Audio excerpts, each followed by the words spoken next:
جی doctor صاحب، آپ نے فرمایا کہ مسلمان اپنے حال کو تاریخ سمجھتے ہیں اور اپنی ماضی پر فخر کرتے ہیں، تو اس تعلق سے ایک سوال ذہن میں آتا ہے اور جو میں پوچھنے ہی والا تھا. میں یہاں پر ایک بات اور عرض کروں. ذہن میں بہت ساری سوالات ہیں اور ان تمام سوالات کو مرتب انداز میں آپ کے سامنے پیش کرنا یہ ہمارے لیے مستقل ایک آزمائش ہے. تو میں یہ عرض کر رہا ہوں کہ مسلمان نوجوان اپنی تاریخ سے بھی متنفر نظر آ رہے ہیں. اس کے اسباب جتنے بھی ہو سکتے ہیں، میرے خیال میں ایک سبب یہ بھی ہے کہ وہ ایک تو اپنی تاریخ پڑھتے نہیں، اور دوسرے ان کی تاریخ کو جو مسخ کیا جا رہا ہے، اب وہ جن ذرائع سے اپنی صحیح تاریخ تک پہنچ سکتے تھے وہ ان ذرائع کو چھوڑ رہے ہیں. عربی زبان ہے، اردو زبان ہے، فارسی زبان ہے.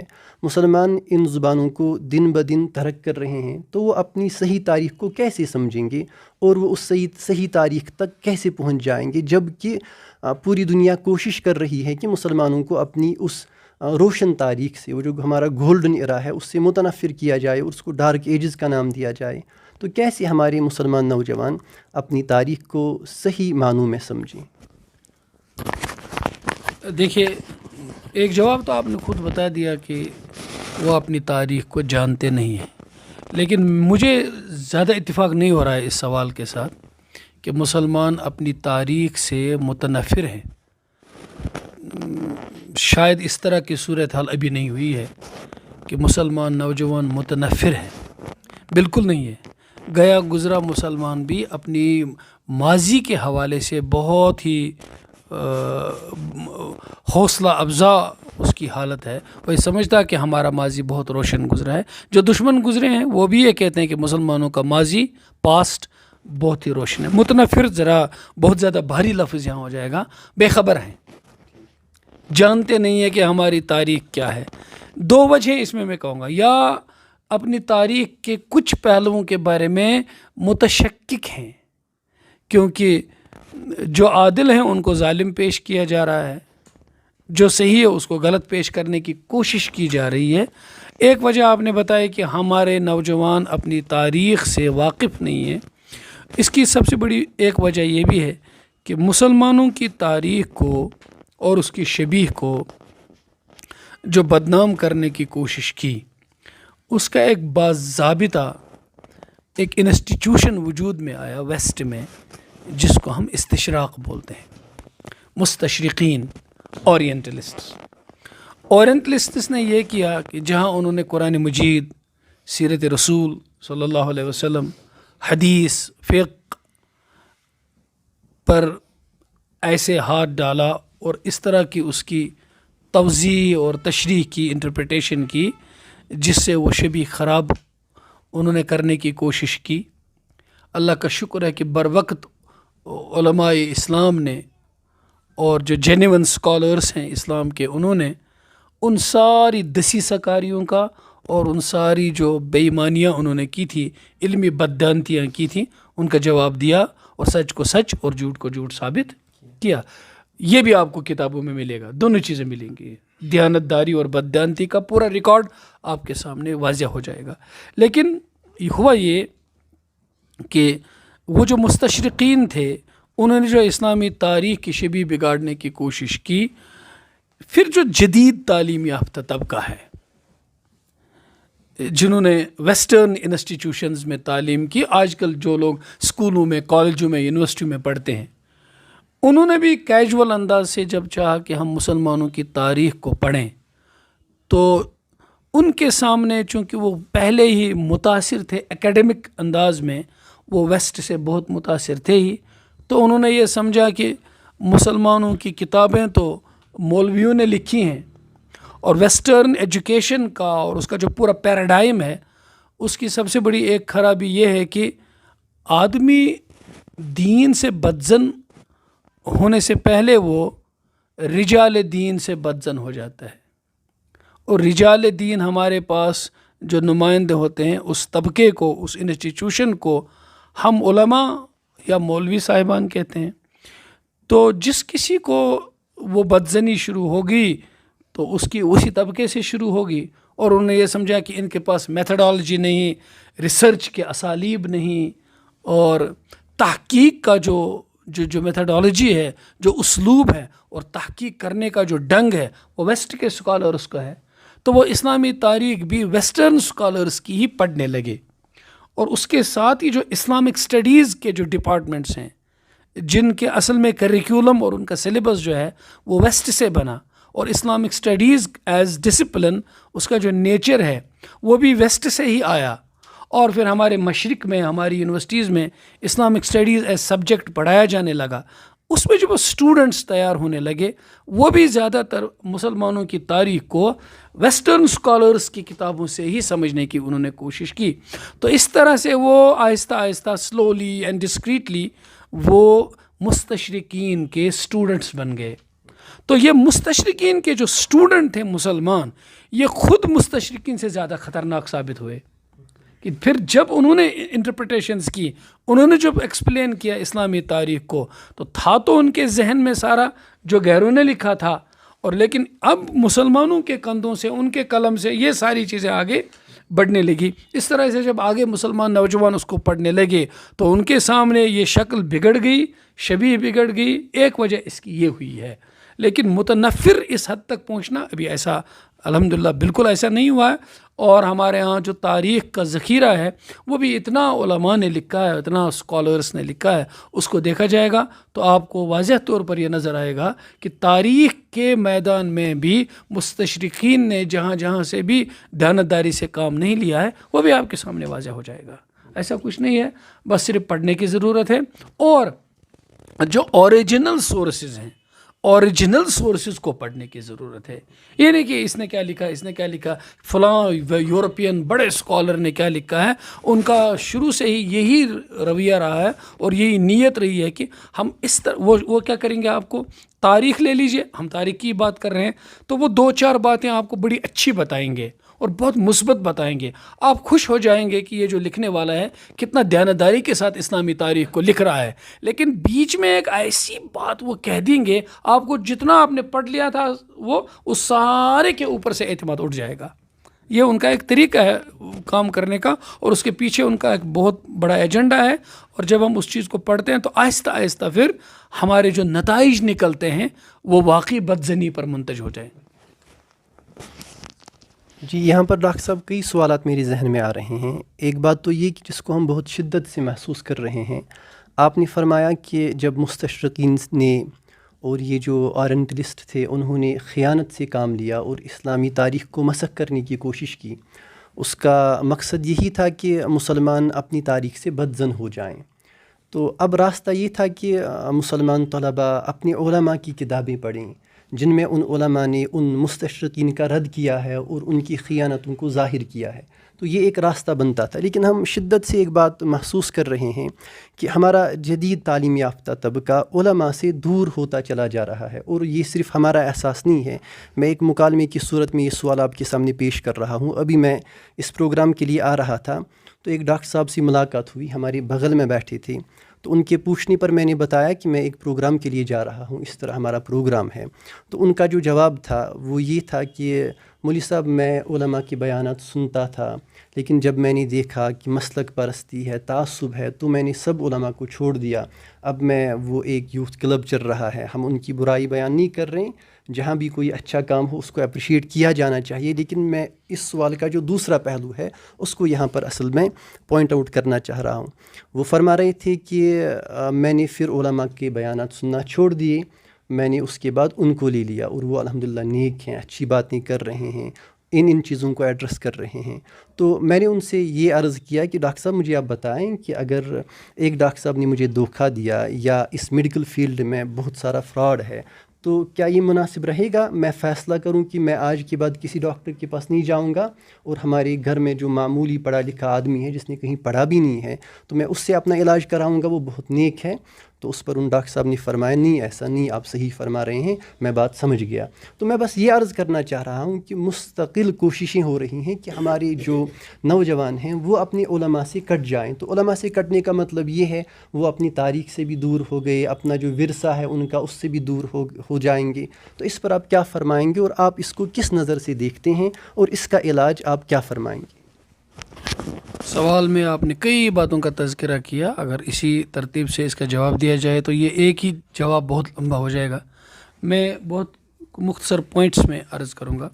سب سے پہلی بات، ابھی جو مستشرقین کے حوالے سے میں نے عرض کیا، ایسا نہیں ہے کہ سارا کا سارا جو ذخیرہ مستشرقین سے آیا وہ سب غلط تھا. دریا برد کرنے کے لائق ہے وہ. مستشرقین نے بہت سارے اچھے کام بھی کیے ہیں، ان سے ہم کو سیکھنا بھی چاہیے اور ان کا ہم کو شکریہ بھی ادا کرنا چاہیے. اور ہمارے علماء نے اس چیز کا اعتراف بھی کیا ہے، شکریہ بھی ادا کیا ہے. بہت سارے اچھے کام بھی مستشرقین نے کیے. بہت سارے کام جو ہم کئی وجوہات کی بنا پر نہ کر سکتے تھے خود، وہ مستشرقین نے کیے. بہت ساری نایاب چیزوں کو انہوں نے دستیاب کیا. یہ کام انہوں نے کیا، ان کے پاس وسائل تھے. دوسری بات جو آپ نے فرمایا کہ لوگ علماء سے بدظن ہیں، ایک بڑی وجہ میں بتاؤں گا. جب سے تعلیمی نظام دو حصوں میں تقسیم ہو گیا، بہت سادہ لیول سے میں بات کروں گا. ہمارے ہاں تعلیم کے دو الگ الگ راستے ہیں. ہمارا سارا نوجوان کا جو طبقہ ہے یہ اسکول میں، کالج میں پڑھتا ہے، اور ایک بہت ہی محدود تعداد طلباء کی مدرسے میں پڑھتی ہے. اب مدرسے میں جو تعلیم کا جو کریکولم ہے وہ دینیات کے ارد گرد ہے. اس میں قرآن، حدیث ہے، فقہ ہے، منطق ہے، وغیرہ وغیرہ. وہاں سے آپ کو مدرسے سے ڈاکٹر نہیں ملتا، انجینئر نہیں ملتا. مدرسے سے نکل کر اعلیٰ تعلیم ایک مفتی، ایک پی ایچ ڈی کے برابر ہوتا ہے. وہ بھی پی ایچ ڈی ہی کرتا ہے وہ جب وہ افتاء کرتا ہے. وہ جب نکلے گا تو سوسائٹی اسے پی ایچ ڈی والا نہیں کہتی ہے.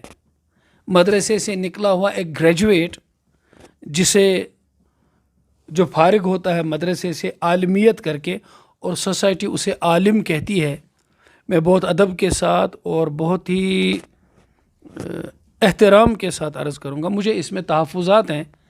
مدرسے کا فارغ کیا عالم ہے؟ میں اس کے ساتھ نہیں ہوں، اس لفظ کے ساتھ. لوگ اسی چیز کو جب ٹھیک ہے ہم وہ ٹیکنیکلی اس کو عالم کہتے ہیں، وہ عالمیت کی ڈگری کرتا ہے تو مدرسے سے نکل کر اسے عالم ہی کہیں گے، اور جب کالج سے نکلے گا تو اسے گریجویٹ اور پوسٹ گریجویٹ ہی کہیں گے. یہ صحیح بات ہے. لیکن ہمارے ہاں عالم ہونے کا ایک تصور ہے. پہلے میں اس بات کو پورا کروں گا، پھر یہاں میں گزارش کروں گا. تو وہاں سے آپ کو نکل کر جب وہ مفتی بن کر آتے ہیں، ایک پی ایچ ڈی سے بھی زیادہ ہوتے ہیں، لیکن سوسائٹی اس کو ایک پی ایچ ڈی اسکالر کی حیثیت سے ریکوگنائز نہیں کرتی، ایک مولوی صاحب کی حیثیت سے ہی اس کو مانتی ہے. آپ کے ہاں وہ حافظ صاحب ہو یا قاری صاحب ہو یا مولوی صاحب ہو، تینوں کا کام وہ ہے کہ وہ مسجد میں نماز پڑھائیں یا مکتب میں قرآن شریف پڑھائیں. سوسائٹی میں ان کا الگ الگ کوئی رول نہیں ہے، کوئی الگ خاص مقام نہیں ہے، کام نہیں ہے. ایک ہی کام ہے ان تینوں کا. زیادہ سے زیادہ مفتی صاحب سے مسئلہ پوچھا جائے گا. ایک دوسری بات یہ کہ یہ جو طبقہ اب اسکول میں اور کالج میں تیار ہوا، یہ جب اس مادی دنیا میں ریلیونس دیکھتا ہے، اسے ڈاکٹر ہے، اسے انجینئر ہے، اسے پروفیسر ہے، اسے پائلٹ ہے، اسے دنیا کے کاموں میں، حکومتوں میں، اداروں میں اونچے یا چھوٹے عہدوں پر کام کرنے والے سارے لوگ مل رہے ہیں، اور وہ اسکول اور کالج سے نکلتے ہیں اور اس کے سامنے ایک چھوٹا سا دائرہ ہے، ایک چھوٹا سا نقطہ جہاں عالم فٹ ہو رہا ہے. وہ دنیا کے ان ساری دوڑ دھوپ میں اس کی کوئی ریلیونس اور معنویت نہیں ہے. تو نتیجے کے طور پر میں بتاؤں گا آپ کو کیسے. مثال کے طور پر آج جب ٹیوشن سینٹر کھلتے ہیں تو ٹیوشن سینٹروں میں مینلی میتھمیٹکس والا پوسٹ گریجویٹ کام آئے گا، سائنس والا پوسٹ گریجویٹ کام آئے گا، نیٹ پڑھائے گا، وہ اور چیزیں پڑھائے گا، وہ اور پروفیشنل ایگزامز کرائیں گے وہ لوگ. آپ بتائیں مجھے اس وقت بھی اگر 8 سبجیکٹ میں کوئی پی ایچ ڈی کر کے نکلا ہے، اس کو آپ نے کوچنگ سینٹر میں پڑھاتے ہوئے دیکھا ہے؟ خود اس کے بچے بھی اس کے پاس ٹیوشن نہیں پڑھتے. آپ اگر کسی 8 سبجیکٹ میں پی ایچ ڈی کر کے گھر میں بیٹھے ہیں اور آپ پروفیسر بھی ہیں، لیکن آپ کا بچہ سائنس کا اسٹوڈنٹ ہے اور وہ ڈاکٹری کرنا چاہتا ہے، وہ آپ ہی کے پاس کوئی بھی سبجیکٹ نہیں پڑھ رہا ہے، آپ اس کے سامنے جیسے ان پڑھ ہیں. تو یہ جو عالم دین ہوتا ہے، اس اسٹوڈنٹ کے سامنے اس کی کوئی ریلیونس نہیں ہے، سوائے اس کے کہ اگر اللہ نے اس کو تربیت کا موقع دیا تو وہ آدھا گھنٹہ مولوی صاحب کے پاس جا کر کے قرآن شریف پڑھتے ہیں. اس طرح سے ان تعلیم کے جو دو رخ بن گئے، تعلیمی نظام کے دو رخ بن گئے، تو اسے لگتا ہے کہ میرے کسی کام کا ہے ہی نہیں عالم جو مجھے کسی سوال کا جواب دے یا مجھے میرے کسی مسئلے کا وہ حل کرے۔ تو ایک تو یہ ہوا کہ تعلیمی نظام دو ہو گئے الگ الگ۔ پہلے ہمارے مدارس سے ہی اطباء بھی نکلتے تھے، مہندس نکلتے تھے، انجینئر۔ تعلیمی نظام کے جو دو حصے، یہ بھی میں بتاؤں گا، تعلیمی نظام کے دو حصے کرنے کے ذمہ دار زیادہ تر علماء نہیں ہیں، مسلمان نہیں ہیں۔ تعلیمی نظام کو دو حصوں میں، دینی اور دنیاوی، تقسیم کرنے کے ذمہ دار بھی انگریز ہی رہے ہیں۔ ہندوستان میں تعلیمی نظام کو جو دو حصوں میں تقسیم کیا، بائفرکیٹ کیا، وہ انگریزوں نے کیا، مسلمانوں نے نہیں۔ انگریزوں کے آنے سے پہلے مسلمانوں کے تعلیمی اداروں سے دونوں طرح کے لوگ نکلتے تھے، اور مسلمانوں کا جو سنہری دور گزرا ہے، چاہے وہ بنو عباسیہ کے دور میں تھا، چاہے وہ اندلس میں رہا ہے، مسلمانوں کے دینی اداروں سے دنیاوی طور پر بھی سارے لوگ نکلے ہوئے ہیں۔ مسلمانوں کا یہ تصور کبھی نہیں رہا ہے کہ دینی تعلیم الگ ہے اور دنیاوی تعلیم الگ ہے۔ جب انگریزوں کا دور آیا، کولونائزیشن ہوئی، انڈیا میں بھی انگریز آئے، تو انہوں نے اس کے دو حصے کر دیے۔ اب یہ دو حصے اتنے چلے، اتنے آگے چلے کہ مدرسے والے کو کیا ضرورت ہے، مجھے بتائیے، مدرسے کے اندر اس کو کیا ضرورت ہے کہ وہ ڈاکٹر بنائے، جبکہ پوری قوم کے اندر میڈیکل کالج پہلے ہی بنے ہوئے ہیں؟ وہ کرے گا ہی کیوں ایسا؟ تو وہ کہنا کہ ایک قوم ایک راستے پہ لگ چکی ہے، تعلیم حاصل کر رہی ہے، اب یہ سارا وہ لا کر کے مدرسے میں نہیں کر سکتا۔ اس کی وجہ یہ ہے کہ یہ سارے کام حکومتوں سے ہوتے ہیں، یہ سارے کام کوئی پرائیویٹ ادارہ نہیں کر سکتا۔ جو مدرسہ زکوٰۃ پہ چلتا ہو وہ یہ چیزیں نہیں کر سکتا ہے، اس کے پیچھے حکومتوں کی طاقت ہونی چاہیے جو ایسا کر سکتے ہیں، چاہیں تو کر سکتے ہیں۔ ابھی بھی آپ دیکھیے، بہت سارے ہمارے ملک سے نکل کر کے آپ بہت سارے ملکوں کو دیکھیں، سعودی عربیہ میں دیکھیں، اور جگہ دیکھیں، وہاں تعلیمی نظام کی ہے، بائفرکیشن نہیں ہے، ایک ہی انسٹیٹیوشن سے دونوں طرح کی چیزیں نکلتی ہیں۔ اور جو کوئی ڈاکٹر ہوگا، انجینئر ہوگا، کوئی کسی فیلڈ میں ہوگا، بیسکس اس نے دین کے بھی پڑھے ہوں گے، اور جو دین کی تعلیم والا ہوگا وہ کسی اس سبجیکٹ میں بھی چلا جائے گا۔ یہ سب وہاں پر ہے۔ ملک تو یہ کام کر سکتے ہیں، حکومتیں ایسا کام کر سکتی ہیں۔ اور اب آخری نقطہ اس کا یہ کہ وہ علماء سے بدظن ہو گئے ہیں۔ ایک وجہ تو یہ ہوئی، دوسری بات ہمیں مان لینی چاہیے کہ ابھی جو آپ نے کہا کہ علماء مسلکی بحثوں میں الجھتے ہیں اور لوگ اس سے بدظن ہوتے ہیں، یقیناً بدظن ہو جاتے ہیں، یقیناً بہت دور چلے جاتے ہیں۔ لیکن اس میں ان لوگوں سے کہوں گا، آپ علماء کہتے کسے ہیں؟ سوشل میڈیا پہ جن لوگوں کو آپ دیکھ رہے ہیں کہ وہ مرغوں کی جنگ لڑ رہے ہیں، کیا وہ علماء ہوتے ہیں؟ وہ علماء نما لوگ ہوتے ہیں۔ آپ علماء کہتے کسے ہیں؟ بلکہ میں نے ابھی آپ سے کہا کہ میں شاید، آپ مجھے معاف کریں، آپ بھی مدرسے کے ایک فاضل ہیں، اللہ تعالیٰ نے آپ کو بڑی صلاحیتوں سے نوازا ہے۔ عمومی طور پر آپ بھی بتائیے، مدرسے سے ہر نکلنے والا فارغ التحصیل جسے ہم مولوی صاحب کہتے ہیں، اسے آپ اسی درجے پہ رکھ کر عالم کہیں گے جو پہچان یا جو تقسیم اسلام نے کی ہے عالم کی، یا جو تعریف کی ہے؟ نہیں رکھ سکتے ہیں۔ بلکہ مدرسے میں بھی جو فارغ ہو جاتا ہے اور مولوی بن کر وہاں سے نکلتا ہے، وہاں کے اساتذہ بھی اس سے یہ کہنا چاہتے ہیں کہ تم ابھی عالم نہیں بنے ہو، مطالعے کی چابی تمہارے ہاتھ میں دی گئی ہے، آگے اب مطالعہ تم کرو، تمہارے ہاں اب گمراہ ہونے کا خطرہ نہیں ہے۔ مدرسے نے تمہاری ایسی بنیاد مضبوط بنا دی، اس سطح تک تم کو پہنچایا کہ تمہارے عقیدے میں، عمل میں جول پیدا نہیں ہو سکتا، کنفیوژن پیدا نہیں ہو سکتا۔ اب آپ نے مطالعہ کر کے اپنے کو عالم بنانا ہے۔ لیکن وہ وہی مدرسے کی سند لے کر کے سوسائٹی میں آتے ہیں، نہ وہ معاشرے کو سمجھتے ہیں، نہ پھر اپنے آپ کو سمجھتے ہیں، اور معاشرہ ان کو، جو لوگ جانتے نہیں ہیں، پڑھے لکھے لوگ بھی، میں بڑے بڑے ادب کے ساتھ یہ کہوں گا پڑھے لکھے لوگوں کی خدمت میں، ہمارے ہاں جو یونیورسٹیوں تک کے پڑھے لکھے لوگ ہیں، ان کی حالت اس معاملے میں ان پڑھوں سے زیادہ گئی گزری ہے۔ وہ زیادہ ہی اس معاملے میں بے خبر ہوتے ہیں۔ لوگ داڑھی ٹوپی والے آدمی کو عالم سمجھتے ہیں، اور وہ سوشل میڈیا پہ آ کر کے تقریر کرتا ہے اور پھر جھگڑے کرتا ہے اور بحثیں کرتا ہے، تو وہ کہتے ہیں یہ علماء کرتے ہیں۔ کسی سوسائٹی میں ہو، ایسا ممکن ہے کہ کوئی عالم بھی ہو، اس جھنجھٹ میں پڑا ہو، لیکن جب آپ عمومی طور پر دیکھیں گے علماء کی تعریف اسلام میں کیا ہے، اور علماء کے درجے کتنے اونچے ہیں، اور پھر اس وقت بھی مسلمانوں کے جو علماء، عالمی سطح کے علماء یا قومی سطح کے علماء کن کن مثبت کاموں میں اس وقت وہ کارنامے انجام دے رہے ہیں، تو پھر لوگوں کو یہ پتہ چلے گا جن کو ہم گلی کوچوں میں علماء کہتے ہیں وہ علماء ہیں ہی نہیں، وہ تو علماء ہیں ہی نہیں۔ ہم تو چھوٹے چھوٹے لوگوں کی بحثیں کن کے سر ڈالتے ہیں، علماء کے سر ان کو ڈالتے ہیں اور خامخواہ علماء سے بدظن ہو رہے ہیں. اور اس کا ایک چوتھا نقطہ یہ ہے کہ جس آدمی کو اسلام کے خلاف کچھ کہنا ہے اس میں جرأت نہیں ہے تو وہ مولوی کو کہتا ہے. جسے اسلام کو گالی دینی ہو وہ مولوی کو گالی دیتا ہے اور اپنی بڑاس نکالتا ہے. اسے لگتا ہے کہ اسلام کو تو میں اپنے انگلیوں پر نہ چاہتا لیکن مولوی رکاوٹ بن گیا. اور پھر وہ یہ کرتا ہے کہ وہ کہتا ہے کہ دین کے اندر اور مسلمانوں میں اس وقت جو ترقی نہیں ہو رہی ہے، جو دنیا میں بھی ترقی نہیں ہو رہی ہے، اس کا ذمہ دار مولوی ہے. یہ غلط فہمیاں ہیں، جہالتیں ہیں. ان جہالتوں کی وجہ سے اب بیچارہ دیکھیے، آپ دیکھیں گے سوشل میڈیا پہ ہر آدمی مولوی صاحب کے خلاف بولے گا. ایک ہی آدمی نہیں بولے گا، وہ خود مولوی نہیں بولے گا، کیونکہ سوشل میڈیا پہ مولوی صاحب ہے ہی نہیں.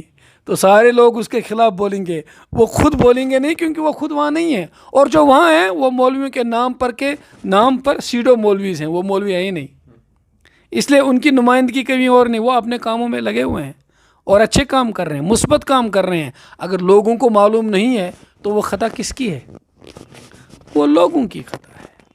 اور رہے فارغین مدارس، فضلاء جو ہمارے بہت ہی معزز طبقہ ہے معاشرے کا، ان سے میں ادباً ایک طالب علم کی حیثیت سے گزارش کروں گا کہ آپ اپنے نصاب سے باہر نکلیے اور ذرا دیکھیے کہ چہار جانب کیا ہو رہا ہے. افکار کو پڑھیے اور جو نوجوان طبقہ اس وقت اسکولوں کالجوں میں ہیں ان سے اپنے روابط رکھیے، ان کی سطح پر آئیے، ان کو سمجھنے کی کوشش کیجیے اور ایک مہربان اور دلجوئی کرنے والے شخص کی حیثیت سے ان کی بات سنیے، ان کی وحشت کو دور کیجیے. آج نوجوان طبقہ مولوی صاحب سے ڈرتا ہے، وجہ اس کی یہ ہے کہ یہ چونکہ دو دبستانوں میں الگ الگ رہے ہیں، اس لیے وحشت ہے دل پر، توحش ہو جاتا ہے اس کا. تو ہم ان سے نہیں کہیں گے کہ آپ مولوی صاحب سے نہ ڈریے، بلکہ ہم مولوی صاحب سے یہ گزارش کریں گے کہ آپ ان کو نہ ڈرائیے، آپ قریب آئیے اور بہت دلجوئی کے ساتھ ان کی باتوں کو سنیے اور ان کو مطمئن کرنے کی کوشش کیجیے. لیکن اس کے لیے آپ کو یہ کرنا پڑے گا، آپ کو اپنے نصاب سے اٹھ کر بہت کچھ اور پڑھنا پڑے گا اور ان کے ذہنی سطح کو سمجھنا پڑے گا. تب ان کی وحشت دور ہو جائے گی. گل مل جائیے، ایک بن جائے، اپنا بالکل راستہ الگ نہ کر دیجیے، ورنہ یہ نوجوان آپ کے ہاتھوں سے نکل جائے گا.